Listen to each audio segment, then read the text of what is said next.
So welcome everyone, good morning. Thanks for joining us for our Urban Water Management Plan Energy Use Reporting Workshop. Appreciate everybody joining this morning.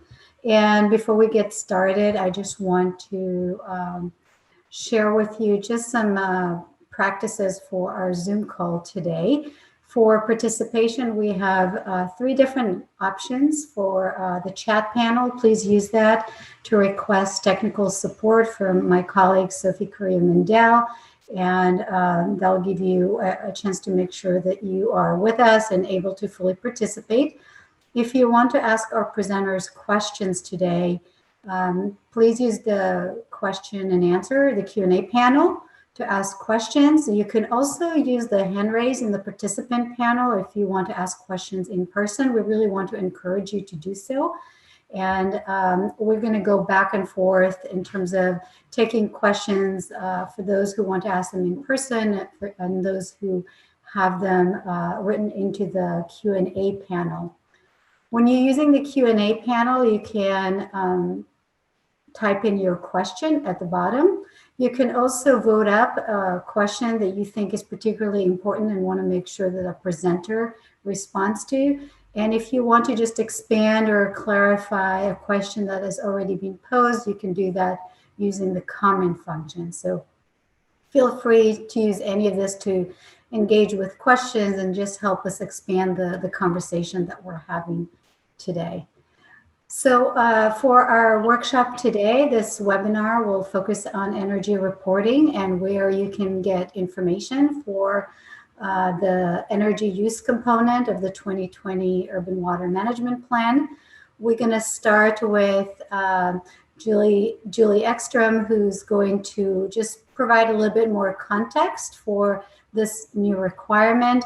And then Kendra Olmos, Executive Director of the UC Davis Center for Water Energy Efficiency, will be providing presentations, both just an overview on energy intensity, but then we're going to get into more details on utility level methods and things that you will need to consider as you work through this. At about 11 o'clock, halfway through the workshop, we'll just take a 5-minute short stretch break, and then we'll wrap up at 11:55. We'll let you know what are some of the upcoming training that you might be interested in, and we'll end at noon. So in preparation for the workshop, we asked you at registration to let us know about your experience. We just wanted to know that to help prepare these training. And it looks like about half of you either are doing this for the first time and have support from an experienced colleague, or have done this before and this is your second time. And then we have some of you who have done this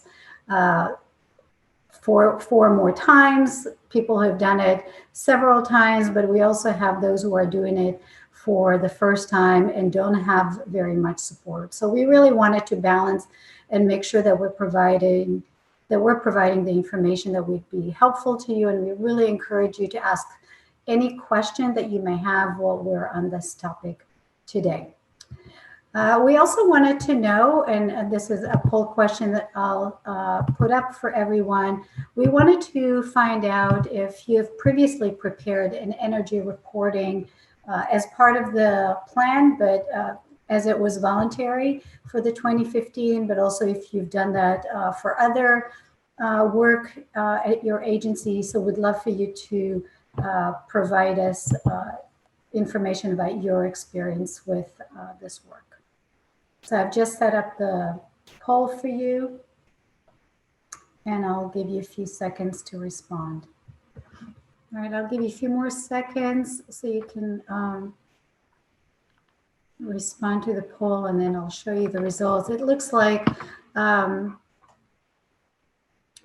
almost 3/4 of you have not done this, and this is your first time. So want Kendra to know that we have a lot of people who are doing this for the first time, and then some of you, I'm going to end the poll now and share that with you. There are a handful of people who have either done this as part of the voluntary reporting for the 2015, or are doing some type of reporting on other efforts in their agency. So thanks for sharing your experience. And I wanted to now turn it over to Julie Ekstrom, who's a Senior Environmental Scientist Supervisor with DWR's Water Use Efficiency Branch, to talk a little bit about the water code related to this work.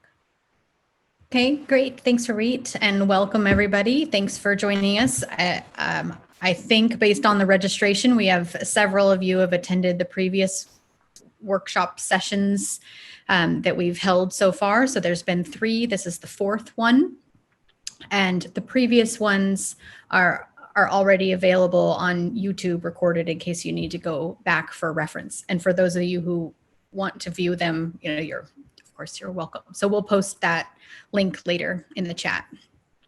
So in terms of energy use information, we just wanted to show you what has changed in the legislation. So since the 2015 Urban Water Management Plan, for your Urban Water Management Plan, this in 2015, this was entirely optional, voluntary, to supply energy related information. So it's in Water Code section 10631.2a, and where it is, if you want to look it up, we also have in materials that we provide you the track changes. And I'm happy to point to that later on today. It's in the SharePoint site for stakeholders. But so it used to say that an urban water management plan may, but is not required to include the following information. And then it lists, I'll show you the list of the energy related information. And so you can see here in the track changes how they changed that language. And so it's very specific that it says that it shall include the following information, but that an urban water supplier can readily obtain. So those are 2 important pieces. One is that the word shall makes it a requirement. The words saying that, the phrase saying that if a supplier can readily obtain the information, it's required. So our interpretation is this: gather what you can. And so in the next slide, Ari, you can change. Okay, and so this is just, again, the same thing that, emphasizing, and I'm emphasizing this to you because it wasn't as emphasized in the draft guidebook and in the draft of Appendix O, that's part of the Urban Water Management Plan guidebook. But it's been updated to emphasize this phrase a little bit more, that an urban water supplier can readily obtain, based on several public comments. And so if you go to the next slide, I think it has the section. Okay, so I'm not going to go through all these pieces, but this is what the Water Code says, that it is required to include information, estimates of the amount of energy used for these 7 different things. So extract or divert, the energy used for extracting or diverting water supplies, conveying water supplies to the treatment plants or distribution systems to treat the water supplies, and so on. We've also, in the guidebook, added in several places in the guidance, added to estimate the amount of energy used or generated. So, or generated, just so that you understand that if you are generating information, you can incorporate that too as part of your net use. So those are that is the part of the Water Code in the Urban Water Management Plan Act that is that this whole workshop is based on and focused on. So today we are so lucky to have Kendra from UC Davis and her expertise to walk through where, how this works, what these tables look like, and a little bit more about energy information. That's the other piece, I guess I was supposed to mention, is that energy intensity is not required to be calculated, but it will be calculated if you completely fill out the tables. So it's just a side note. But so again, we are lucky to have Kendra from UC Davis walk through this and then also help with explaining where you could go about finding this information. So thank you, Kendra, and thank you, Arit.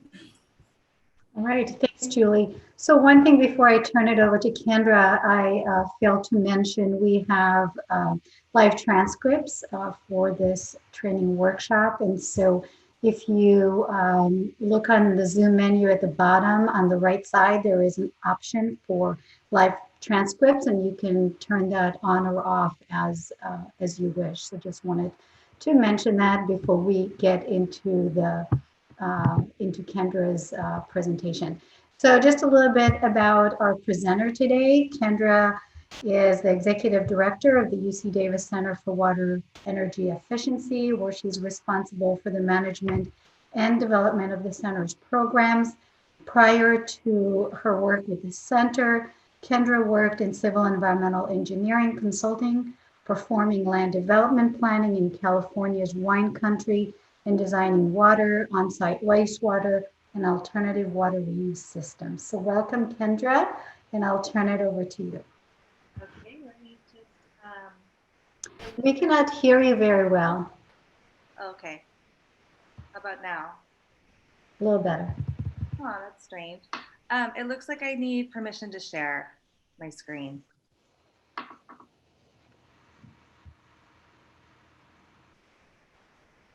Sorry, I'm looking into it. You should be able to as a co-host.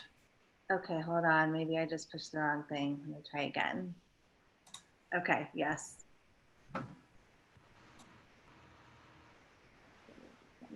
Folks. Okay, great. How is my voice? That's good. Thank you. And we can see your slides as well. Okay, great. Well, thank you. It's great to be here today with you all. Our center at UC Davis is about 10 years old, and we have been focusing on the link, the nexus between water and energy. In particular, we focus on the energy that's consumed within water systems and focus our research work on how to gain joint resource savings in projects, methods, and strategies in the water sector, primarily in urban water systems. And one of our first pieces of research and something that we've been involved in throughout our inception is trying to quantify the amount of energy that's consumed within water systems prior to, or everything that it takes to get to the customer, which is what we call energy intensity in a water system. And so I've been asked to come today just to share some knowledge. While I have a large background in energy intensity calculations and also, water systems and engineering, I've never worked for a water utility. So your perspective is going to be different than mine. And I've never prepared an urban water management plan, although I'm familiar with the plans, but I'll try to do my best to just give you guys some pointers on how to start this process. Okay, so first I want to go over the water energy life cycle. So the top rows that are outlined in red is the energy life cycle within a water system. And the bottom outlined in blue is the wastewater system. You don't need to worry about this for this urban water management plan. DWR is just focused on the water system and the energy being consumed within that process. So the different processes include the source, wherever it's located, and then having to extract the water, whether it's groundwater or surface water diversion. And then typically there's some form of conveyance to get it from wherever the source is to wherever you're going to store it or treat it, and then treatment and then distribution.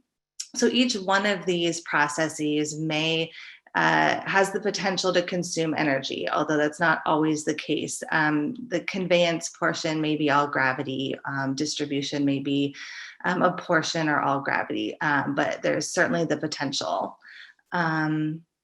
Let's see. Okay. Oh, and then another thing too, I wanted to mention is that all of these processes might not happen within your water utility service area, depending on if you are actually are if you have control over your source and your extraction, or you might just be getting water from a wholesaler, in which your system might start here at storage or at treatment. So that's just an important point I wanted to point out, that you are being asked to report on the energy consumed within your system, not upstream by the wholesaler or however else you're getting your water.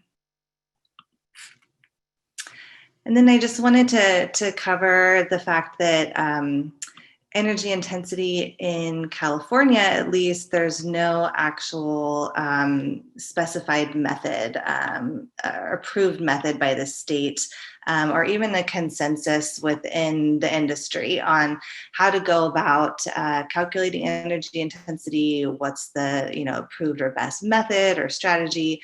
Our center has broken down all the different types of energy intensity methods that currently exist, and we've separated it. I wanted to show you this just to get like a wide view of the different methods, but there's certainly a non-modeling approach, which we're going to talk about today, versus a modeling approach where when you get into modeling, that's when you're really looking at the energy consumed at all different locations of your water utility within pressure zones, and really breaking it down. And it requires a lot higher level of detail and data analytics. But then there is, the potential to have a really nice understanding of your energy consumption within your system. And some water utilities choose to go this approach. It's definitely, getting help from a consultant or researcher. But the nice thing about it is that you can then have a really nice measured understanding of your energy, and then therefore your greenhouse gas emission contributions. So it's a great way of working towards energy efficiency and greenhouse gas reduction goals. However, the non-modeling approaches are really great as well, especially to get like your baseline understanding of energy consumption. There's two methods over here from the CPUC and the Alliance for Water Efficiency that we like to call regional approaches. And that's where it's a standard value or like a deemed value that has been specified per a region throughout California or where have you, where you can just assume that any water utility within that region, that's going to be their average energy intensity. It's not specific to a specific utility. And so that's where it's great as a baseline to kind of start doing some initial calculations, but it doesn't really, you can't really say that your utility is using that much energy because as you all know, water utilities are so diverse and totally different from one another and very custom in their approach to everything. So your energy intensity is actually can be very different even throughout a region. So we're going to talk today about a utility-specific approach, of which we split into two. The Climate Registry has a water energy greenhouse gas voluntary registry, and then there's the DWR Urban Water Management Plan. It used to be voluntary and now required. Both of these are not, again, they're not prescriptive, but it's really more about a data collection, categorization, and data gathering exercise to understand energy intensity. So the utility-specific method that we're going to go over, and actually all methods are all based around this basic calculation where energy intensity includes the amount of energy consumed to deliver a unit of water to a customer, or energy consumed divided by water flow. I saw someone's comment asking about if you could report your water flow in terms of million gallons. That's what we have tended to do, especially because most water utilities are small enough that working with million gallons works. I have noticed that the DWR spreadsheet is recommending acre feet. So that's something that hopefully we can get answered later, but certainly energy intensity in terms of kilowatt hours per million gallon or kilowatt hours per acre feet is a suitable unit. So now I'm going to go into, oh, you know what? I want to take it back one. I forgot a couple of things I was going to say here. I just wanted to mention that maybe I did that already, but your accuracy for energy intensity is going to increase as you go from left to right through these methods, but also your data requirements are going to be increased. So, your regional specific methods is just a standard value. You don't have to do any research behind it. Utility specific, you have to start gathering your own data, and we're going to go over those different methods. So, DWR has suggested 3 different ways of calculating your energy intensity: water supply process method, total utility, or multiple water delivery. We're not going to go over multiple water delivery today, as that's really more of a wholesaler energy intensity calculation, but it's still, everything I'm talking about today are the same concepts that help for either one of these categories of calculating energy intensity. Water supply process is essentially you're going to break up your water utility into the different processes that I mentioned before: supply, treatment, distribution, etc. And then you're going to categorize what is the flow in each one of those processes, and what is the energy consumed in all of those processes. So it's a little more data to navigate and find, but the benefits are better, as then you'll have actual energy consumption per process, which is really helpful in determining where the utility might want to focus energy efficiency or energy reduction efforts. I haven't talked about this so much, but energy consumption within water utilities can be a considerable portion of your operational budget. And there's, so for that and many other reasons, there are great opportunities for understanding your energy use so that you can then manage it better. And then, of course, if you're managing your energy better, you're also reducing your greenhouse gas emissions. So this water supply process option, I believe, is DWR's preferred method for folks to report on, if at all possible. The next option is reporting in terms of like your entire utility. So that's where you would, essentially just take your entire water production value for the year and also gather your entire energy consumption for your entire system. You could look at this one as the easiest method. There's still, on the energy side, certainly plenty of data to gather, but at least you're not breaking it up into, processes, and it might be more easy for folks or utilities that have not done this before, the 70% of you on the call today, to start with this method. But ultimately, it's up to you guys. See. So I want to I'm going to start into kind of breaking down the water supply process approach. And I wanted to try to just describe the process a little bit better. So DWR and just in general, there are these, 5 main categories of processes: extraction, storage, conveyance, treatment, and distribution. However, depending on your utility, your system might look different than having all 5 of these. So I've just put a couple examples here. Say you are getting water from a wholesaler. You are probably not doing extraction. You might have some storage to hold the water, and you might treat it and then do distribution, or it's possible it already comes in treated and pressurized, which I know is certainly the case with a lot of water utilities in Southern California. You might just be dealing with distribution, possibly some storage in here somewhere. In which case, those are the only processes you really need to track when calculating your system's energy intensity. You might also just have a different order than what's shown up here. Specifically, conveyance typically comes after extraction, and a lot of water utilities don't have conveyance, which is typically an open water aqueduct of some sort. You might have storage in multiple locations before treatment, after treatment, and then distribution. So just keep that in mind. Let's see if there was...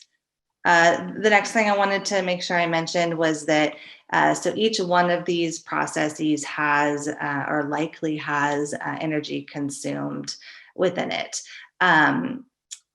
Let's see. And that's going to be, I would say, 90% of the time, the energy being consumed is going to be by pumps.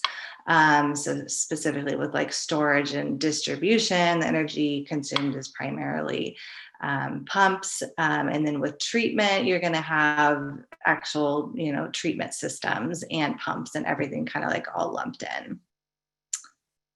Okay, so now I'm going to start trying to break down data requirements, and we're going to go there's a little bit of repetition throughout the presentation just to make sure that I really cover everything.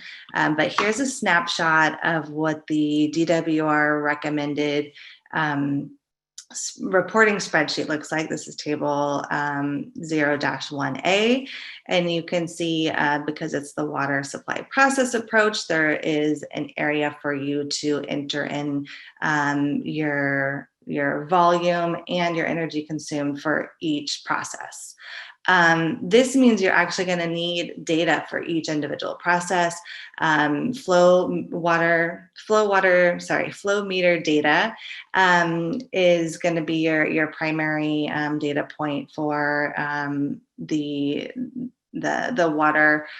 The water volume, but of course, flow meter data is going to come in, gallons per minute, or it might be a lot of water utilities have like an hourly reading.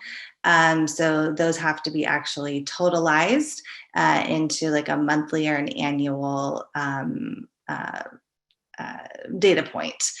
So you're going to have other spreadsheets besides this reporting one, obviously, to calculate all of this. But you might have, if you are extracting water and you have groundwater wells, you're going to likely have a groundwater flow meter and some data around that. This reporting template doesn't actually recommend the time period for you to be reporting on. I would actually recommend doing your spreadsheets on like a monthly basis. It's just like a little easier to keep track of, and then reporting in terms of an annual number. The way we've always calculated energy intensity is on an annual basis, because you get your full seasonal effects in 1 year, and it just makes more sense to track energy intensity on a annual basis, as opposed to, I know there's like up to a 5-year period that you can report for these plans, but having an energy and like, obviously the spreadsheets calculate energy intensity, but reporting your process volume and your energy consumption in terms of a 5-year lump is kind of strange for reporting energy intensity. So I would probably recommend picking 1 year that you feel is most representative of your water utility operations, or maybe it's just the year that you have the most complete data sets for, and then I would report on 1 year, or whatever you choose here. Keep in mind that whatever you're reporting on the time period for water, you're going to want to have energy data to match. So the time periods actually need to match. If you're doing a calculation monthly, you're going to want, January inputs for water flow and January inputs for energy, and so forth. The tricky thing, and we'll talk a little bit more about this, is you have to know which energy meter is related to each which water asset. And when I say asset, I mean, pump or treatment system, any sort of energy, or sorry, any sort of water infrastructure that consumes energy is what I mean by an asset. And that is probably one of the trickiest things about trying to gather your energy data, is understanding what's associated with what and within which process. I'm just going to scan and make sure I didn't forget to tell you all anything. Yes, I think I'm going to go on. Oh, that's right. Okay, so this is a good time for questions and answers. I'm going to go ahead and keep it on this slide just in case that's helpful. Ori, would you like me to just read through the Q&A, or? I can help you with that, or you can do that. There are a few questions related to what you just covered. I just covered, okay. So I guess I'll start from the top. I talked about the million-gallon versus acre-feet before. And yes, so million gallons is volume, not flow. So your data is probably going to be in terms of flow meter data. And then that needs to be calculated into volume based on the time period of, the flow data. And I don't know if, Julia, if you could speak to if they can report on in terms of million gallons instead of acre feet. So the way that we have the tables set up, it just asks for acre feet, which I realize is why Marty's asking. We can't hear you, Julia. You can't hear me at all? Nothing? You were breaking out. Okay, I'm gonna have to.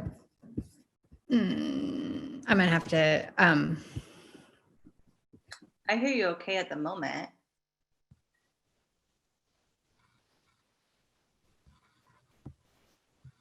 I'll go ahead and answer. Yeah, so Kendra, maybe I can just read a couple of other questions and you can respond. Another participant is asking, should energy requirements needed to support the conveyance and treatment facilities be included or excluded, such as offices, labs, etc.? Yeah, so thank you for that question. Yes, it should be separated. So if you have, your offices or, other facilities with indoor facilities next to your treatment plants, you would definitely want to grab the energy data that is not associated with a building. Typically, in my experience and looking at like wastewater treatment plants is normally where this happens. There do tend to be two separate energy meters because the energy, required to that the large energy requirements of a wastewater treatment plant are very different than the energy requirements of an office building. So they're on two separate meters. Becomes a little trickier if you have like a groundwater pump and there's like a small building next to it with lighting. Sometimes if those aren't separated, those buildings are so rarely used, and the electricity that is consumed by a light in a building is not going to be super significant to throw off your results. All right, thank you. So we actually had another question related to that, but I think as far as overhead, you just covered that. And then let's see. Another question, are we only interested in energy from electrical service provider, excluding any facilities on solar? Yeah, that's a great question. So I believe this might be a good question for Julia. I'm not sure if she's back or not. I am. Can you hear me or no? Yes, sounds great. Okay. Sorry, my internet went out, and I'm answering Marty's question in writing just so that it's there. Okay, so could you repeat the question that you were? The question was, are we only interested in energy from an electric service provider And what about other facilities such as solar? So the water code is not specific on this. And in terms of requirements, we go by what the water code says. So we are, I think that it would include facilities that could be solar too. And we also included in the guidance now that it's energy used and energy generated. So I probably would defer to Kendra if you think that, if if the solar energy has something to do with your the energy that you use or generate for water, then I would say that it would make sense to include it. I would actually say it does make sense not to include it or to separate. Separate? Okay.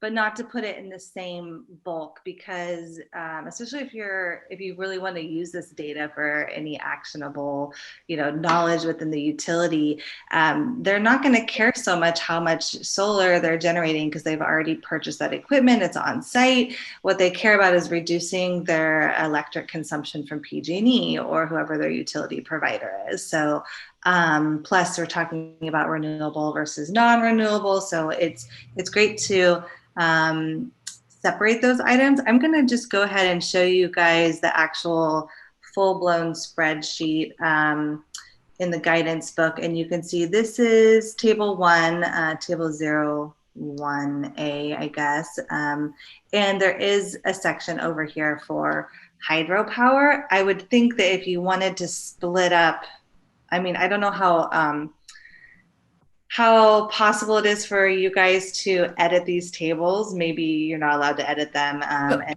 misunderstand. It's possible. They haven't been released. So it's it's one of the few benefits of being so late in providing the final versions and the final guidebook is that we have the opportunity to get people's input to improve it so that it's useful. So are you suggesting to add a column or a section there that could be about other renewable energy? Or yeah, if it's something that folks have going on, like maybe they actually have a percentage of their treatment plant is on solar, then they'd probably want 2 columns here. One that's utility energy consumed, and then another column that's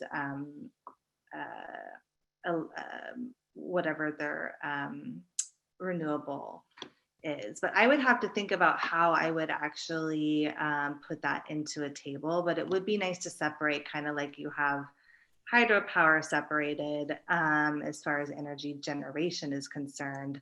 Actually, that's probably where I would put it. If you're talking about, here's all of your processes that are consuming energy, and then here are, your hydropower additions and whatever your consumption per solar is, just so that you can separate those two. That would be my recommendation. So Kendra, somebody's asking if that also, if you can speak to natural gas as opposed to electric. Is that something that you need to capture here?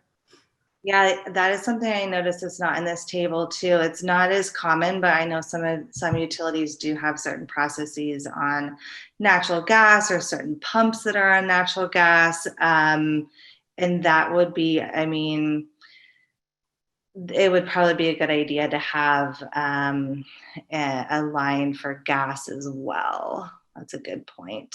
I think to just kind of broadly respond to some of the questions, that if there are different sources of energy, it might be helpful to have a table that reflects all these different types of energy sources. And then the question is, are they expected to capture data on all these different sources?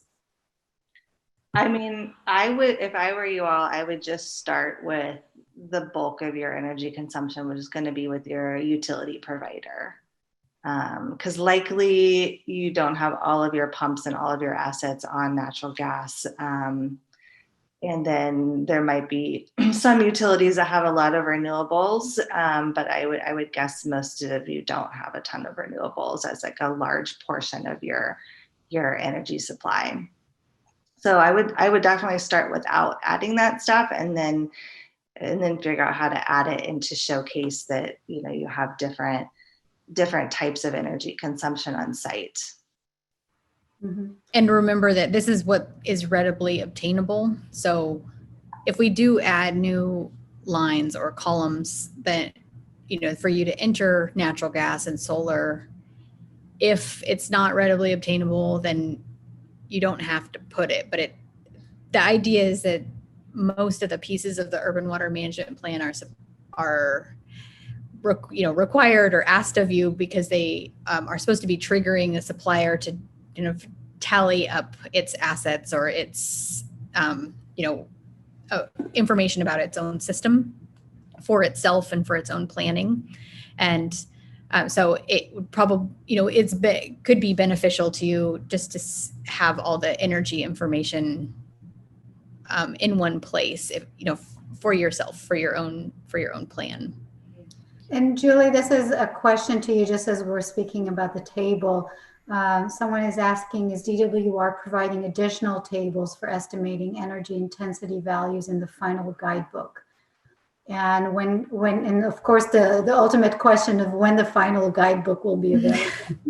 I know, we realize that everybody wants it and needs it, and we apologize for how long it's taking.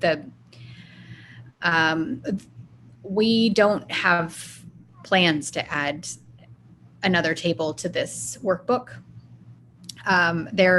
We are going to add a checkbox or somewhere so that you can indicate if you include, what is it called, the upstream energy. But other, I think that these are expected to be the same 4 tables that are offered in this workbook, and they'll largely be the same, except now it sounds like we'll add some of the suggestions we just had of solar and natural gas. All right, And we also expanded this narrative section, so we had some requests for that. So and know that before and in the current draft version, it's locked. So we've now provided an unlocked version, and that's what we'll do for the final. And so that also means that if you could make a mistake and accidentally get rid of the equations, but you could just download the original again if you want to, if that happens. But it gives you a little bit more leeway. Like if you want to put a lot more narrative in here about data quality, then it allows you to, because before it was just a very thin line, and that's really helpful for reporting this kind of information, is just to be able to explain what people are looking at.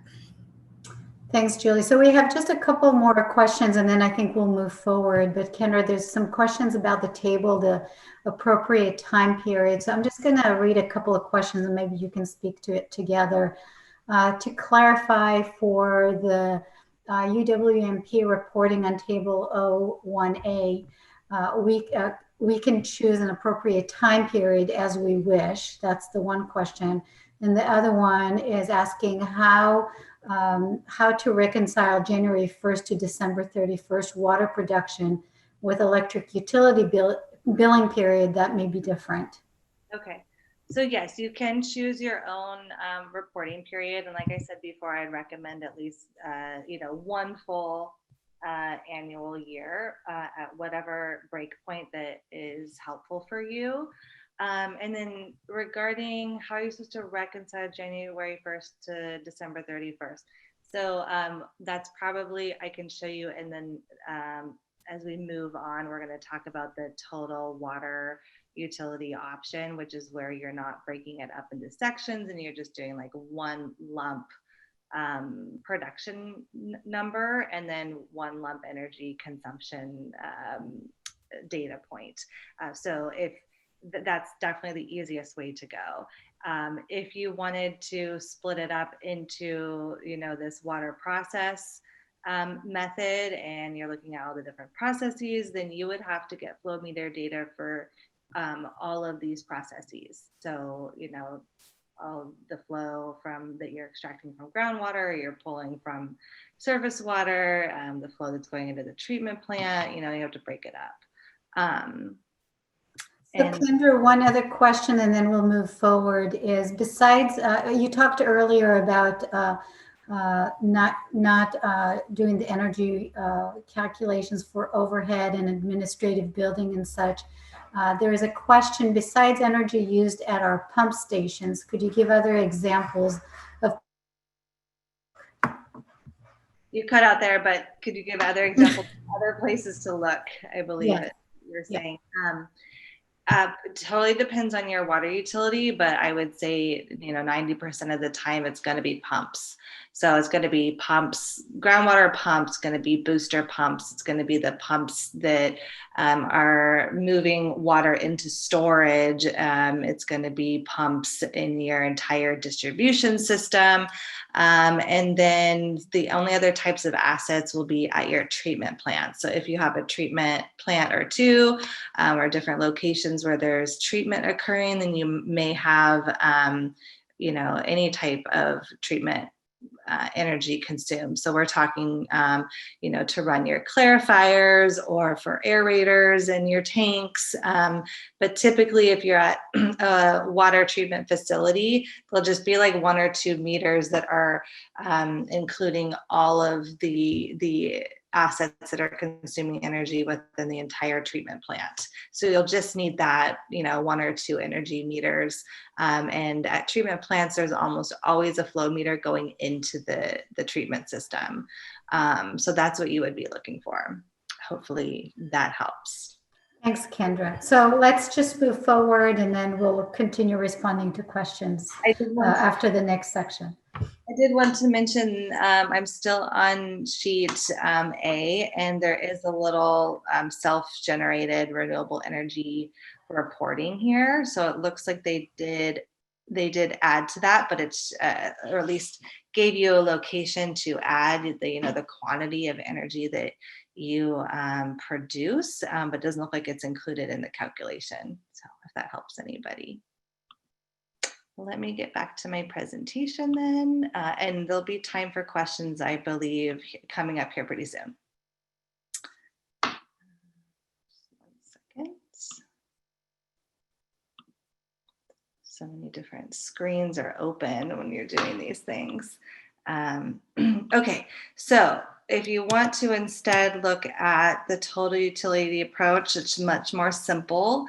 And that's where you can just grab your total production volume for the year. And that's going to go right here. And then the tricky part is still gathering all the data that you need to understand the total energy consumed for all your processes.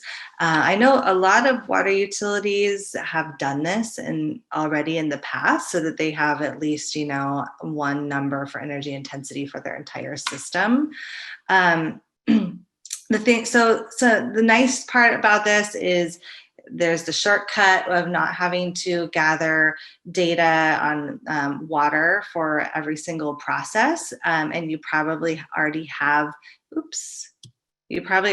this number per year, right? In terms of acre feet or 1 million gallons. You still are going to have to go out and gather all the energy data for every single process. So if you're going about doing that, it might make sense to go ahead and grab, the water volume per process in that time period as well. And then you have, your water supply process approach. So you're saving a little bit of time doing this, maybe saving a little bit of headache, but as you start getting into it, you may find that it makes sense to just be gathering the data that you need for the total water supply process as well. Again, your water and your energy data need to have the same time period, same sort of thing. You're going to be separating your energy use from buildings versus your water system assets. And then I just have a quick data comparison chart here. Hopefully this is helpful. So starting up at the top, like the water required. So for water supply process, individual flow meter estimates, you may get help from your engineering division or operations divisions to help find that data. Total utility approach, you are just going to use your annual production, which you probably already have. For energy, for the water supply process, you're going to be looking at you're going to be looking at meter data, whether it's like billing from your billing department or actual interval data, which means you're getting data direct from your utility supplier in terms of like hours, days, months. So some places to go for help here would be possibly your billing department, engineering division, or some utilities have this data accessible online. For your total system energy use, some departments and municipalities have, a total energy consumed per the whole water utility, but they might have it as a total sum, including the buildings and whatnot. So depending on your billing and your engineering or operational team, they might actually have kind of like energy collected in a totalized fashion that you could use. Otherwise, you would have to go take this approach again to gather your individual energy meters and add them all up. So as you can see, even though the total utility approach is supposed to be a little easier, if you don't have the data available, you still may be taking quite a deep dive into energy data. Just listing a few of the primary challenges I see in figuring all this out is, again, which energy meter is associated with which asset within the process. So you know where you're calculating everything into groups. Understanding that flow of water and flow of energy on a process level as opposed to a bulk consumption, and then data gathering, organizing all that data, which can be in like multiple different time periods, and really taking note of the time scale. Let me see what I had. I think that's where I'm going to go to Q&A, just because I think it's probably a good spot. I do want to just mention this real fast about time scale is so your flow meter data is going to come, I think I mentioned in terms of like hourly or daily. Possibly somebody's already calculated it into like a total monthly, which would be great because otherwise it's a huge data set. Same thing for energy. You can get energy based on like a monthly period, or if you're getting data, it just depends. It comes in like all varieties, right? So some meters actually pull data on like a 15-minute interval or 1 hour interval. Even if you have daily or monthly, just keeping track of like monthly data for like a whole year for all your individual meters can be a little challenging. It's just a kind of an organizational sort of activity.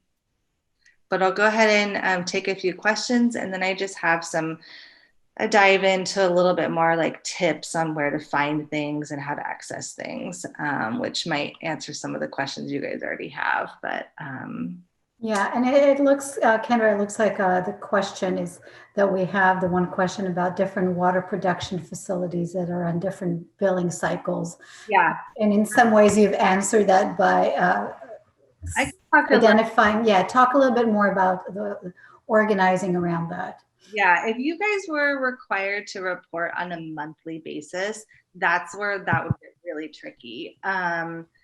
Because you do have to reconcile, flow data and energy data, and it's actually something that my data analytics data scientists spend quite a lot of time trying to reconcile, time period data. But since you're not required to report on a monthly basis, you could look at it on like a whole annual cycle. So even if you have let's say you have your water data in a monthly cycle, well, then you can add it up to a year, right? And then the energy cycle, I would just add it up to a year as well. So you have, one total production value or volume and one total energy consumption for a complete, annual time period for that process. Hopefully I answered your question. If not, please go ahead and ask a follow-up question. Mhm. Thank you. I don't see any additional questions. Maybe we can just give people an opportunity to do that.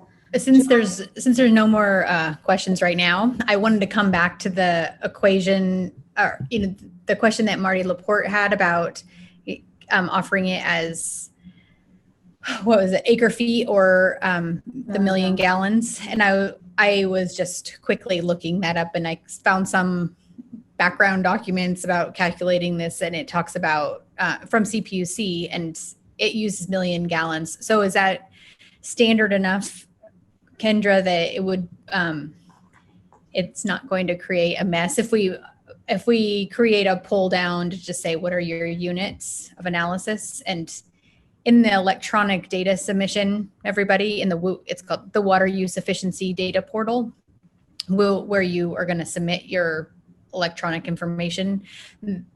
We'll have it as that would be required. So you tell us if you're submitting this information as either, in which units. So that way it's clear. But would that, Kendra, as a researcher and expert on this subject, would that be okay? I mean, it certainly works. The only problem is I don't know how people utilize this data after you submit it. What I've heard someone about these plans is that you like them all to look the same so they can be comparable. So I can see that part being a little tricky. But if some of these water utilities have to report on acre feet, it's going to be this really small number, right? Like 0.000 something.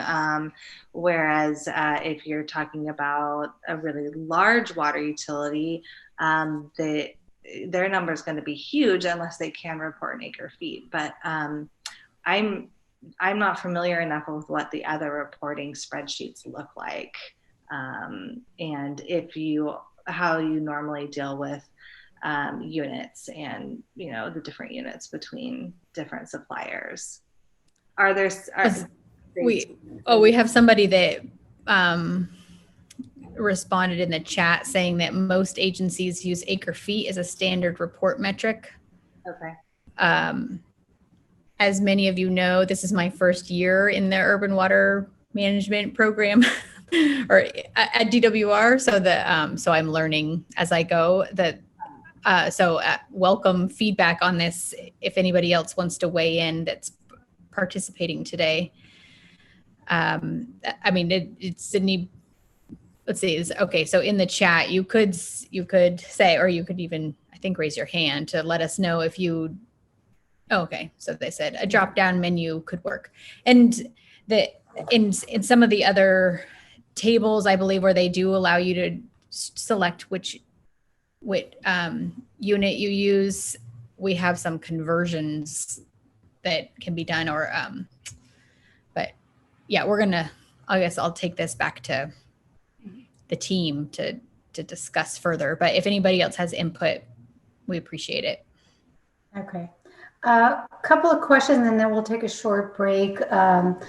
Tina is asking, in the guidebook, there is a table 02 and guidance on reporting wastewater energy use. What are the requirements on reporting wastewater energy use? Are these any different than the water use reporting? Well, I have to open the water code again.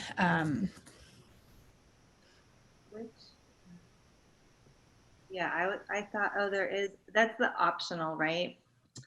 The wastewater and recycled water. You guys do have a table in there, table 0-2.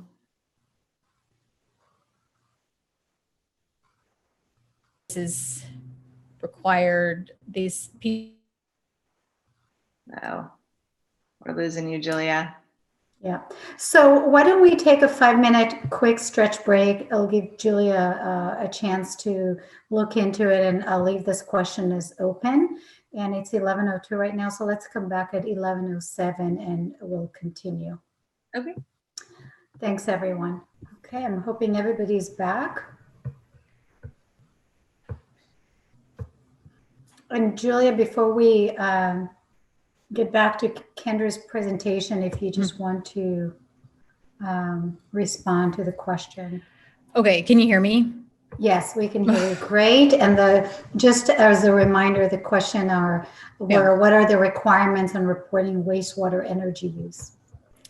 Okay, so officially I would go back to what the water code lists as the requirements, and they aren't specific on that it is wastewater specific, but we ask that and recommend that it's reported, and that's what table, what is it?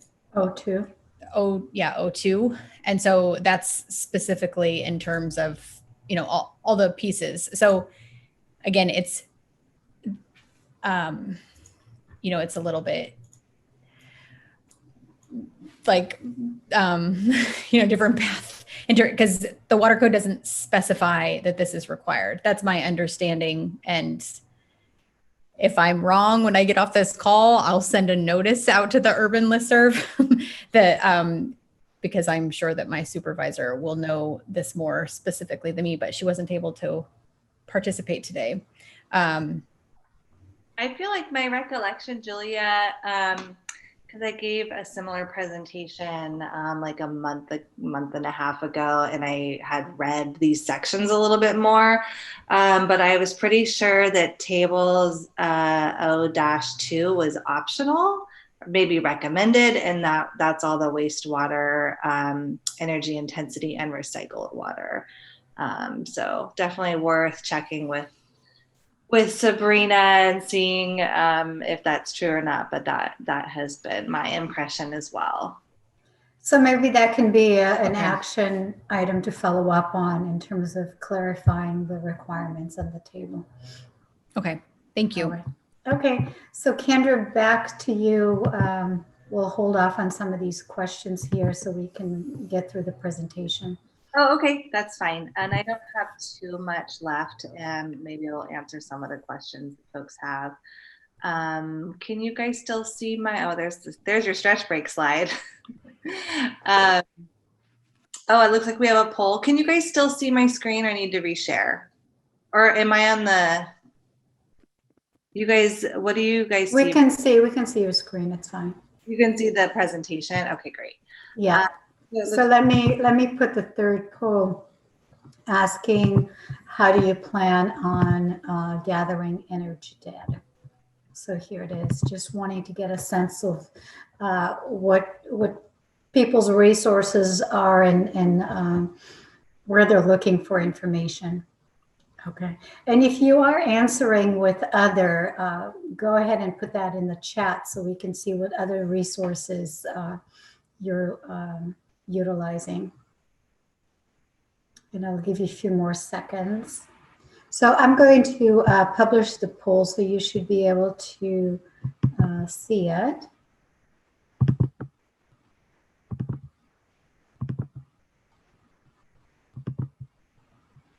So you can see most are coordinating with their planning departments and billing departments, and some are looking at other sources. Oh, it's great to see the breakdown. Thanks, everyone. Yeah.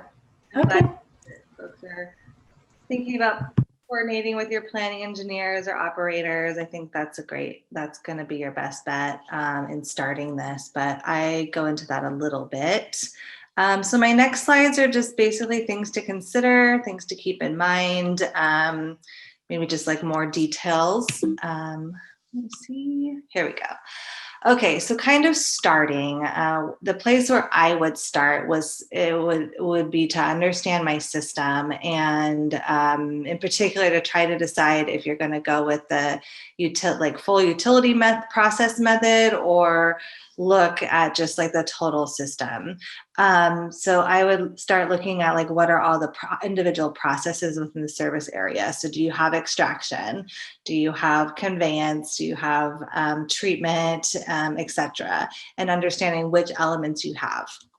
And then after you do that, you'll want to start categorizing like which assets are associated within each process. So I have some examples down here for like extraction, treatment, and distribution.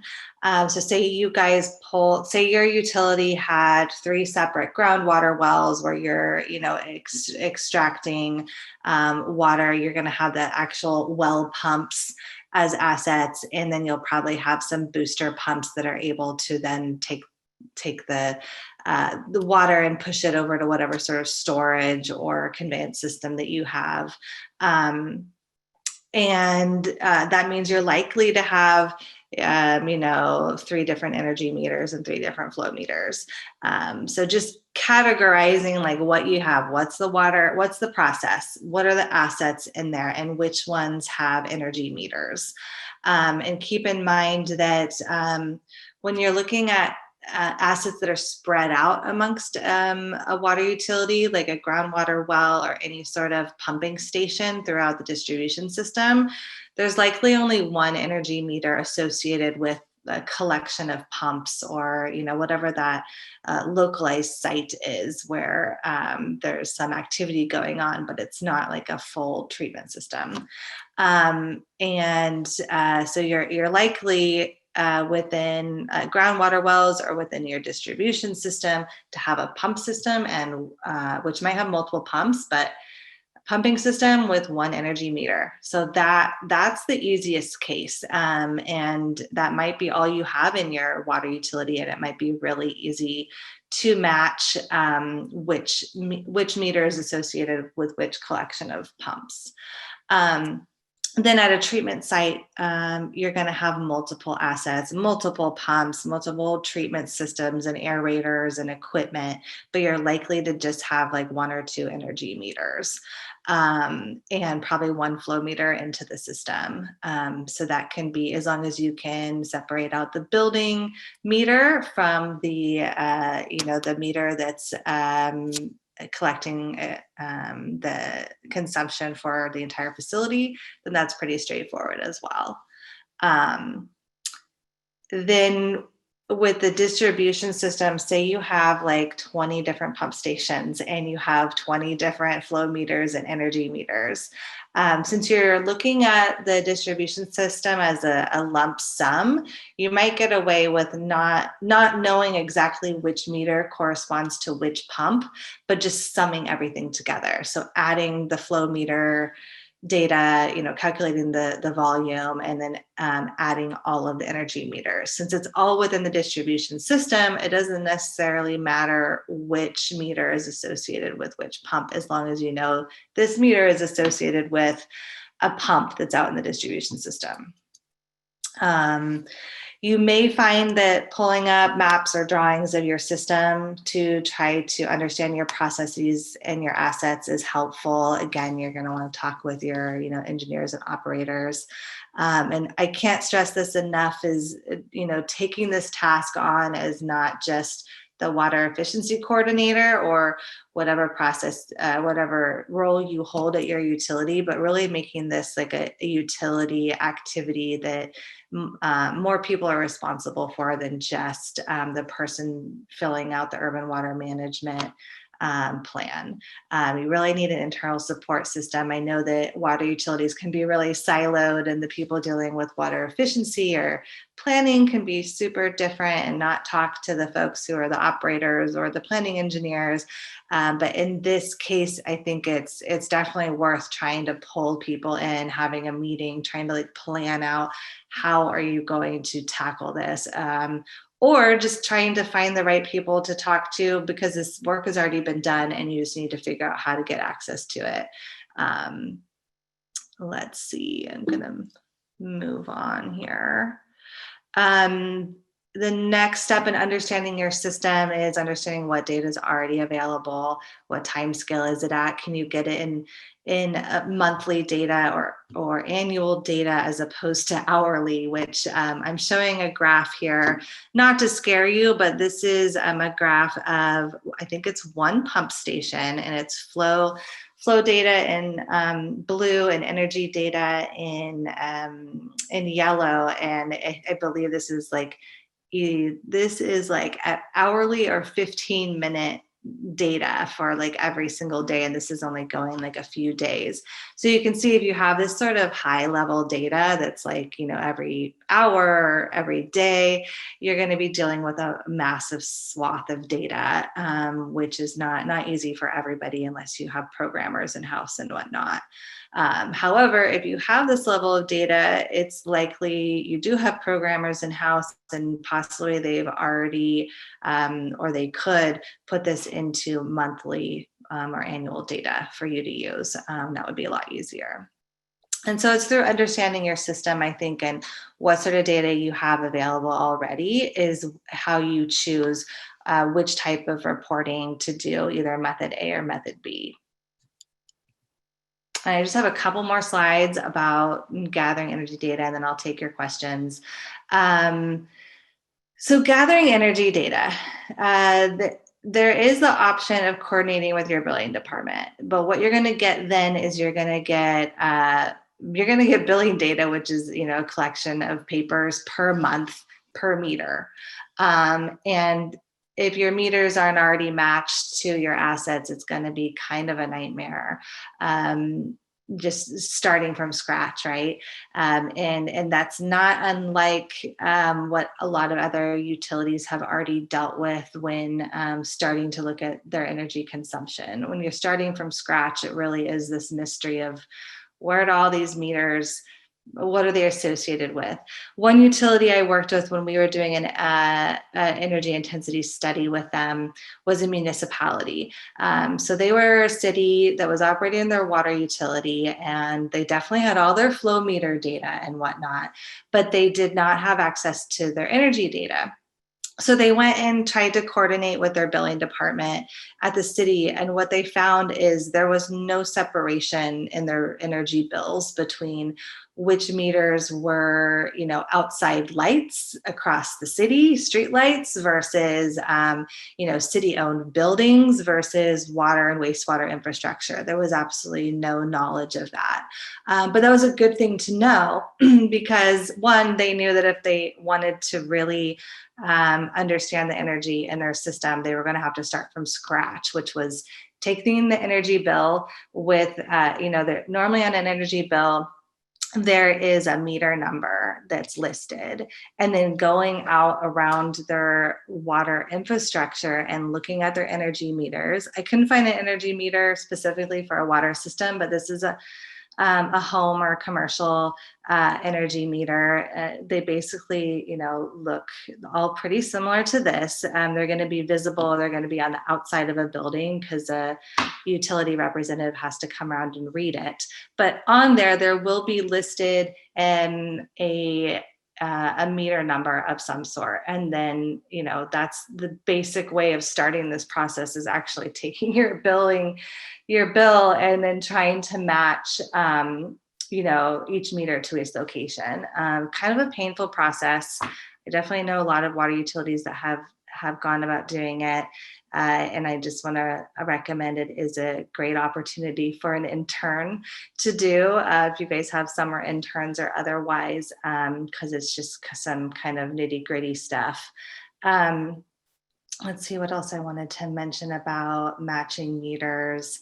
If you find that obviously this urban water management plan is all about whatever is readily available. And if you have to go out and start matching meters to understand your energy consumption, then it's probably not readily, I would consider that not readily available. So it might be something that you want to start a plan for the next urban water management plan and be able to include that in your write-up this time around, what your plan is to start understanding your energy consumption.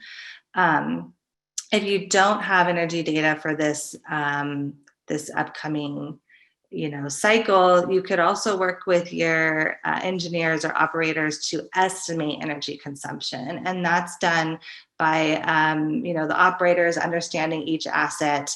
And normally, you can use flow data. So you know how long the pump operated that year, how many operational hours there are. And there's some engineering, pretty straightforward and engineering calculations that can be made with number of operational hours and knowing like the horsepower and maybe one other piece of data about the asset. So that's definitely an option, and you'll get a fairly good estimate of energy consumption. And I did notice that DWR is accepting calculated quantities, and there's even a spot to notate if you estimated energy use versus calculated it. Another option is, depending on what water or energy utility you have, is calling them up. And normally for commercial clients, there is an energy representative or customer service person for each commercial client that you can talk to try to help understand how many meters are out there, getting a list of meter numbers, and maybe even getting electronic data that's in a monthly time scale, let's say. So often utilities are helpful with that. If you're in one of the large energy IOUs, so that would be PG&E, Southern California Edison, or San Diego Gas and Electric, they actually all have online programs where all your data is online for every meter. So again, you might have to talk to your billing department to get access to your password and your account.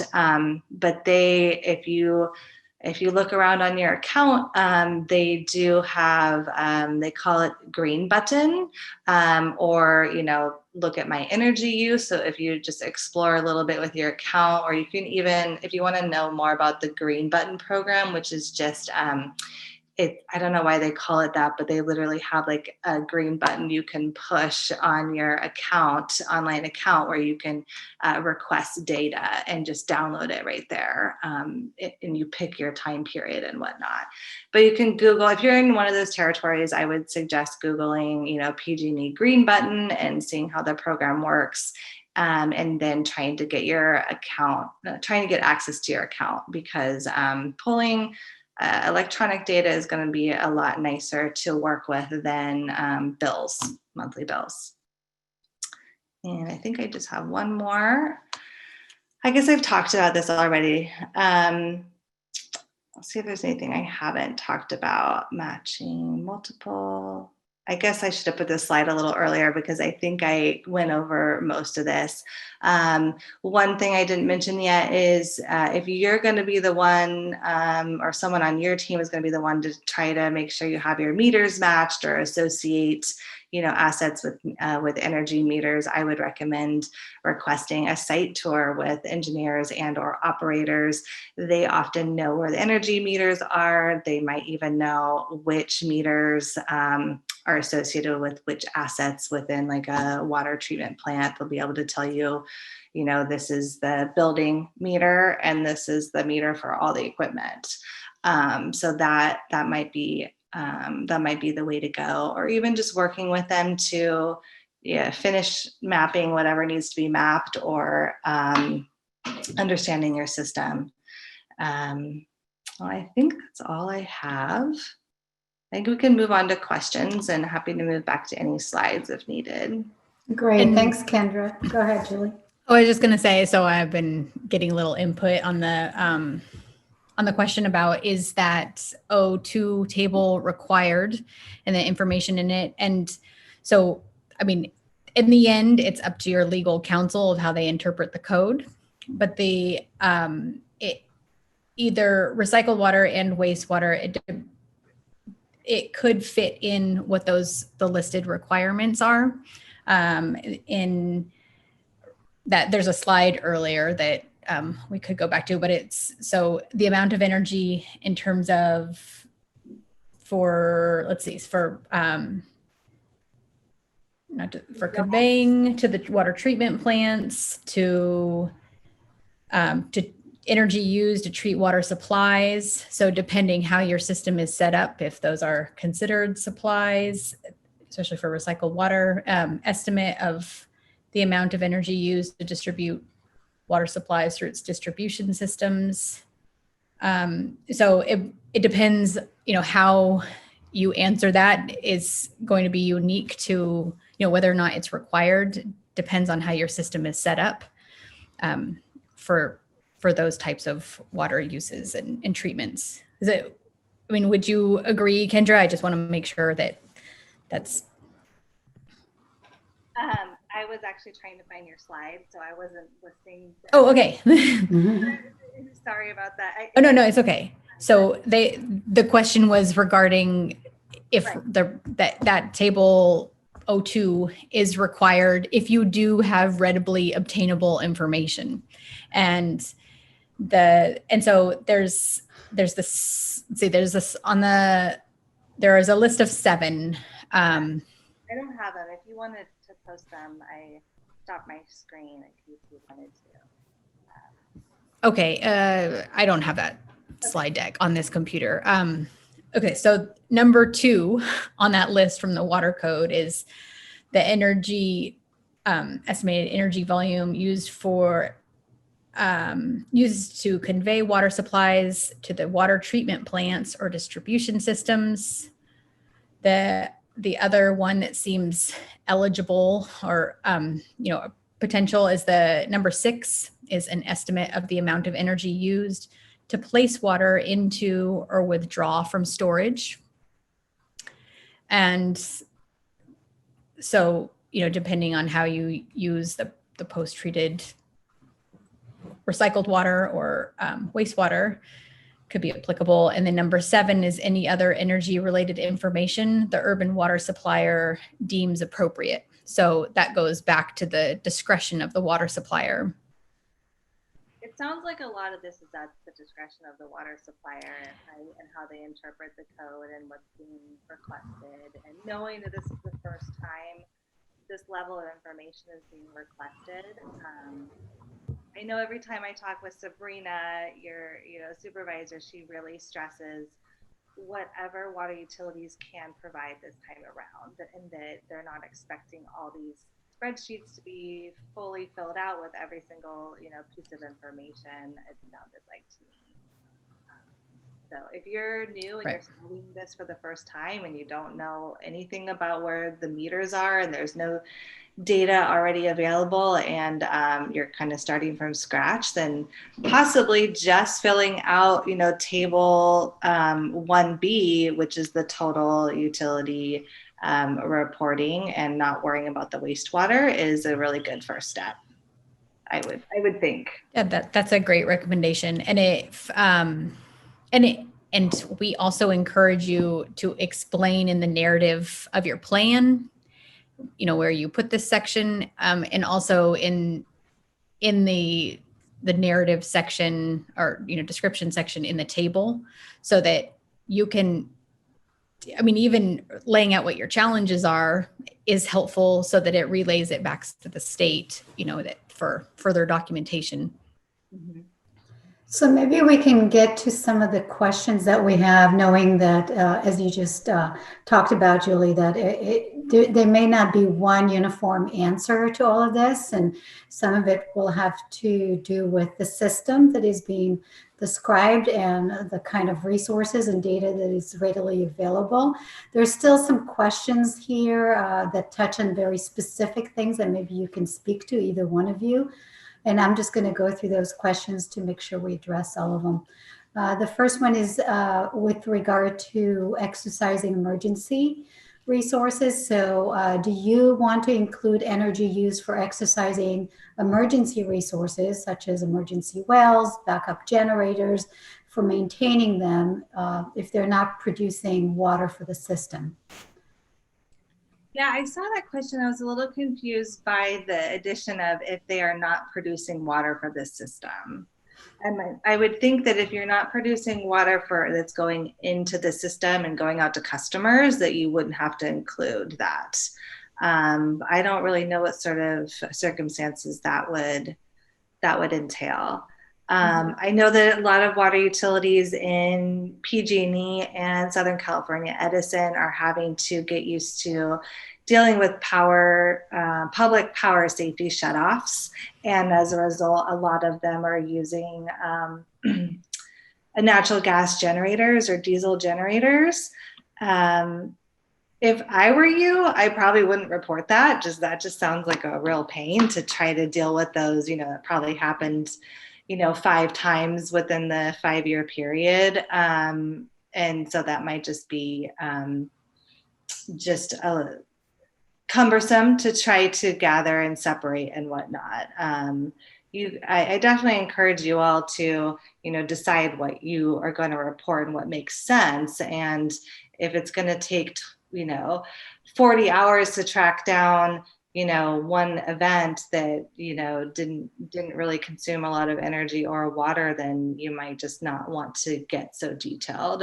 Even as engineers, we have to make those calls, of what are the assumptions that we're making and the exclusions and the inclusions of what's included in our energy intensity studies. So I would say make good decisions and state your assumptions. And I don't think that DWR will, be disappointed by that. And document your assumptions, not only for us, but also for yourself, so that when you do this in 2025 or for the Urban Water Management Plan 2025, if you see a huge shift and maybe you have different staff preparing the plan at that point and you see big differences in numbers, you'll be able to explain it for yourself of like, oh, why we use so much more energy, or why would it have dropped so much more, or just to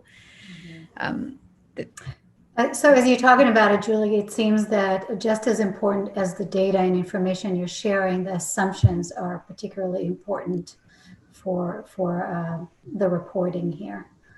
I think so, because that's when they did. I mean, that's necessary, for especially when there aren't the super rigid requirements, of the way some of the other pieces of the urban water management plan have. And so anybody doing analysis on this information should be aware of the nuances and the assumptions that went into it, since they aren't prescribed. Okay, so another question that we have speaks to the fact that some things need to be reported and others are not. So one comment is, I just confirmed that our wastewater treatment plant office and lab are on the same meter as the plant. What is the process for separating out the office building? That's a great question. And so this probably means that your wastewater treatment plant is pretty small, or the office and lab are small. It's unfortunate that they're combined, but there's not really much you can do except maybe some calculations. I would probably recommend one of 2 things. One, you report with just whatever the total sum of that meter, and just include somewhere that your office and your lab were embedded in that calculation. You couldn't separate it, so therefore your energy consumption is a little higher than is actual. Or what I would probably try to do, and maybe you could put your engineers or operators on this, is try to estimate like what percentage of your energy bill is attributed to your office building versus your wastewater treatment plant. It's probably something really significant, like 90% attributed to your wastewater treatment plant operations versus 10% due to office and lab work. That's an option as well. But I wouldn't sweat it too much if you want to include it, and just make a comment that you weren't able to separate it. Thank you. And just to follow up to that, and maybe that's to you, Julie, for those who don't have separate meters, are there any grant incentives to support a change in this type of method? That I'm not familiar with. That I would probably first ask the California Energy Commission or the California Public Utilities Commission if there's once, because DWR that I'm familiar with are doesn't have grants for energy related infrastructure. I'm sorry that I I'm not familiar with that. I don't think there is any Okay. incentives for that. And I don't know if your energy utility would work with you and come out there and install separate meters. Certainly worth asking. But honestly, if they're not separate, there's not much you can do. And you're just going to have to note that, or what I said before, make some sort of hopefully research back assumptions or intelligent assumptions about what percentage your building is consuming compared to your water treatment facility, which it looks like Stephanie made a very similar comment to what we're talking about. And she was asking, can we make an informed assumption based on total energy use? And I would say that would be a great way of doing it. Mm-hmm. Great. And maybe on the flip side of it, there's another question where Wendy's saying, we have a pump station that is for one customer only, and the power is reimbursed by that customer. Do we exclude this usage? I would. It's just one customer and you're not even providing the energy for it. So yeah, I would just exclude that. Okay. Another question, if an agency is both wholesaler and retailer, do they need to do two separate energy intensity calculations? I think there's a specific, I'm sorry we didn't have time to go over that, but there is a specific spreadsheet for that has wholesale and retail options. So I think it's C. And then you can see there's retail deliveries and wholesale deliveries, and all separated out. This one, there's no table for, oh, they do have the total utility. So here's the upper table is the process tables option, or you can report based on total utility. And I haven't looked too far into these, and it doesn't include wastewater or whatnot. So I'm not sure if that answers your question, Julia. But it does, yes, you report them separately in separate tables, just like you do in several of throughout the urban water management plan. Mm-hmm. How would they deal with that though, if their like retail operations and their wholesale operations are combined? Because it's not like if they have retail operations and wholesale operations, it's not like they have separate storage for retail versus wholesale, or like separate treatment facilities for their retail customers versus their wholesale customers. I think what they're really, oh, I see. You guys have it set out in percentage. That's how you're calculating it. Okay. So this is just a different table and would take a little bit more time to kind of check out, but it looks like that's what this set of tables is trying to account for. It looks like you're still calculating your energy intensity, and then you're trying to split it into percentages for your retail versus non-retail and your potable versus non-potable deliveries. So it's a little bit more complex breaking up the answers. So essentially you're going to be filling out either this table or this table, and then C is splitting them up. But I think you're only reporting, you only have to submit table C, I would guess. Is that correct, Julia? They would just submit table C, or would they be doing A or B and C? I think they do A or B and C. So again, this will be in the WUI data portal, and my understanding is that you would select which tables, because could you understand what you have what they've inputted into table C if you haven't included table A? No, I don't think so. I think you'd have to do either table A and then this section of C. Okay. B and then this section of C. That would be, it's not super, these tables aren't super titled specifically, Julia, but this is the urban water supplier method, option A, and then this is the total utility option. I don't know if you're asking. Okay, I can add clarification to that since I'm I'm not opening up. asking them to report both or not. Probably reading the instructions for 01-C, it would be a good place to start. Okay, and for Julie, for you as kind of a follow-up is to add clarification on these tables and where these are used and how. A couple of questions left over to cover.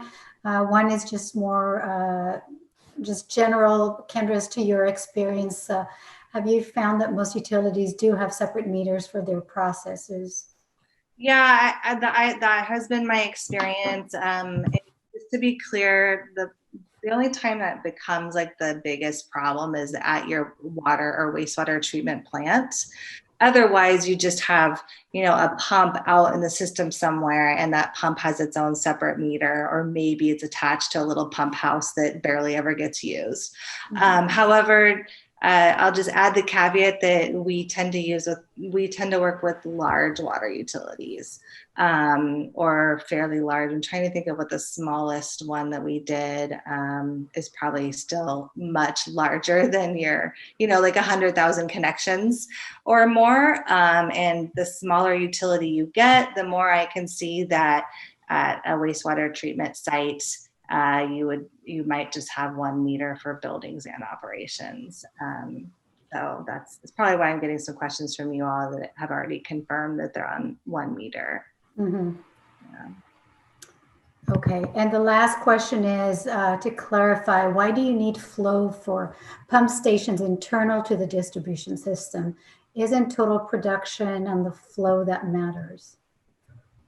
That's a good statement. And keep in mind, I haven't actually done energy intensity analysis in this way. We tend to do it in, with massive amounts of data and programming it and modeling and whatnot. So let me think about that for a second. So yeah, you're talking about distribution. Wouldn't this number, your acre foot volume of water entering the process, be your total production value, and then you don't have to split it up? Yeah, I suppose you're correct. Yeah, if you're not selling any of it to any retailers, I'm of course thinking about the amount of water that's lost from extraction through conveyance, treatment, storage, all the way to distribution. So it depends on how tight your system is, and if there's a lot of losses. But if it's roughly the same, or you already know 10% of your water gets lost throughout this process before it enters the distribution system, then you could calculate that. And like I said before, there's some notes over here where you can designate if you calculated anything or not. But yeah, that's a great point. So if you wanted a shortcut there, using your total production, and I mean, technically you could use total production for any of these.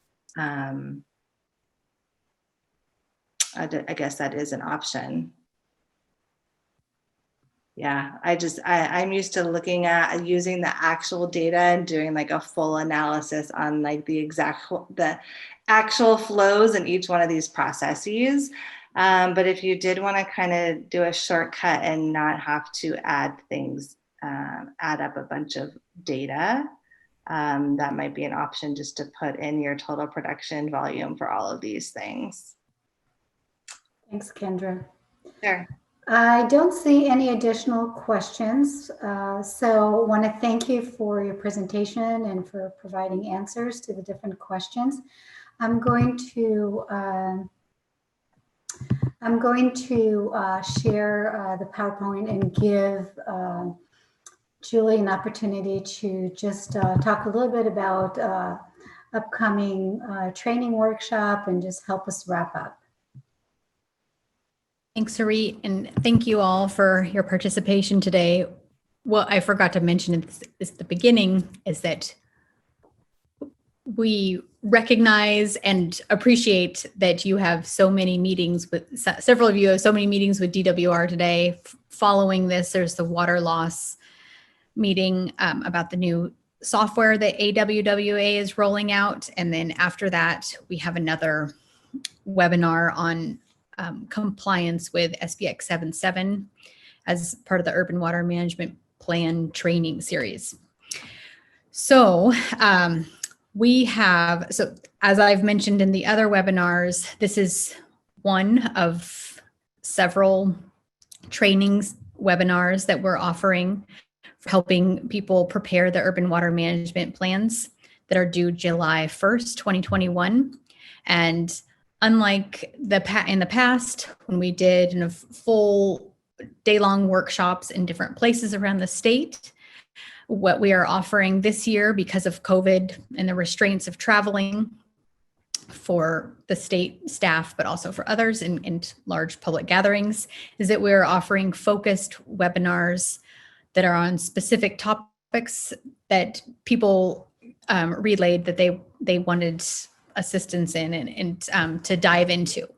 And so these are approximately 2 hours each.